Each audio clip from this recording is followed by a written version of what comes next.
राधे राधे भक्तों, हमारे YouTube channel पर आपका बहुत बहुत स्वागत है।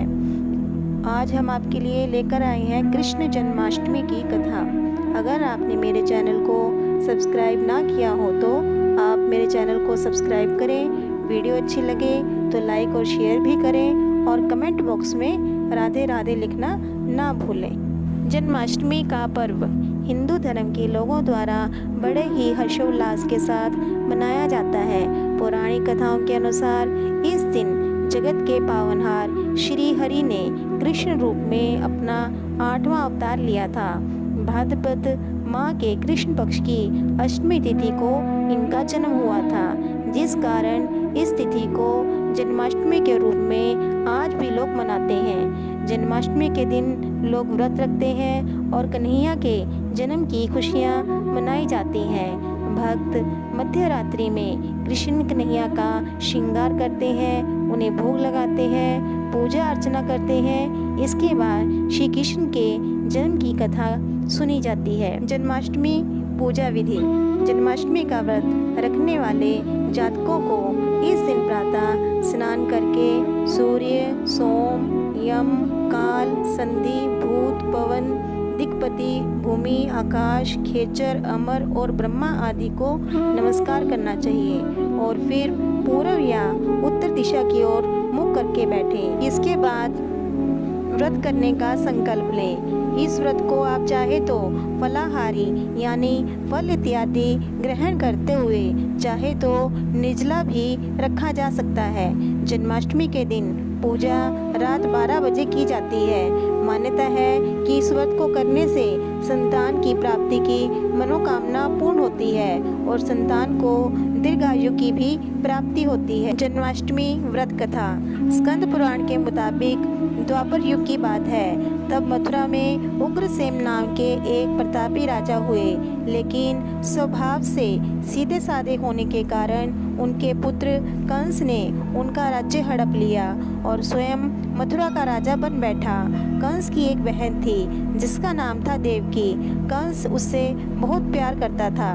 देवकी का विवाह वासुदेव से तय हुआ तो विवाह संपन्न होने के बाद कंस स्वयं ही रथ हाँकते हुए बहन को ससुराल छोड़ने के लिए रवाना हुआ।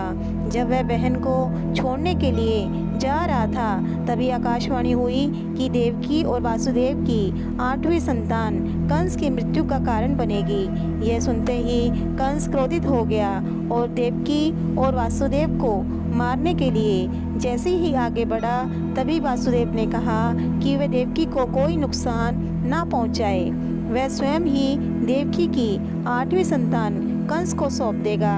इसके बाद कंस ने वासुदेव और देवकी को मारने की बजाय कारागार में डाल दिया। कारागार में ही देवकी ने 7 संतानों को जन्म दिया और कंस ने सभी को एक एक करके मार दिया।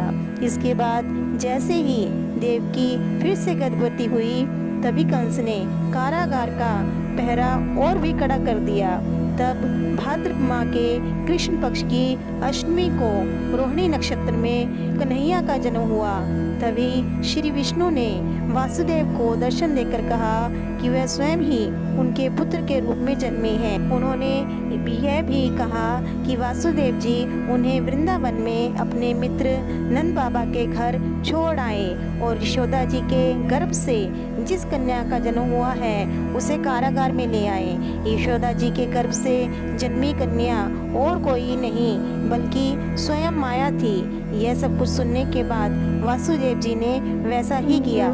स्कंद पुराण के मुताबिक जब कंस को देवकी की 8वीं संतान के बारे में पता चला तो वह कारागार पहुंचा। वहाँ उसने देखा कि 8वीं संतान तो कन्या है, फिर भी वह उसे जमीन पर पटकने ही लगा कि वह माया रूपी कन्या आसमान में पहुंचकर बोली कि रे मूर्ख, मुझे मारने से कुछ नहीं होगा। तेरा काल तो पहले से ही वृंदावन पहुंच चुका है और वह जल्दी ही तेरा अंत करेगा। इसके बाद कंस ने वृंदावन में जन्मे नवजातों का पता लगाया। जब यशोदा के लला का पता चला तो उसे मारने के लिए कई प्रयास किए, कई राक्षसों को भी भेजा, लेकिन कोई भी उस बालक का बाल भी भाका नहीं कर पाया। तो कंस को यह एहसास हो गया कि नंद बाबा का बालक ही वासुदेव की 8वीं संतान है। कृष्ण ने युवावस्था में कंस का अंत किया। इस तरह जो भी यह कथा पढ़ता या सुनता है उसके समस्त पापों का नाश होता है। भविष्य पुराण के अनुसार जन्माष्टमी का व्रत संसार में सुख, शांति और प्राणी वर्ग को रोग रहित जीवन देने वाला, अकाल मृत्यु को टालने वाला, गर्भपात के कष्टों से बचाने वाला तथा दुर्भाग्य और क्लेश को दूर भगाने वाला होता है। कथा समाप्त। राधे राधे।